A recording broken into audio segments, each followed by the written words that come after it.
Hey, I'm Michael. This is your Land Pride Service Minute. Today we're going to talk about our tiller. Now that fall is over, we're done tilling our garden under. We need to look it over, make sure it's ready to go for next spring before we till again. So the one thing we want to do is we want to look at our tines.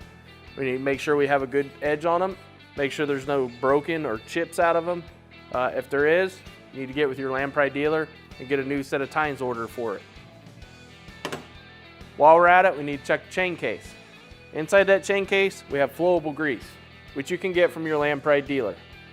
It is a special oil grease that we put in there to help hold onto the chain to lube the top bearing. So make sure you only put flowable grease inside that chain case. While you're at it, check the gearbox, make sure your oil level is good there, and you only use 80-90 in that.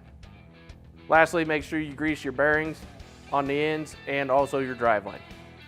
I'm Michael. This has been your Land Pride Service Minute.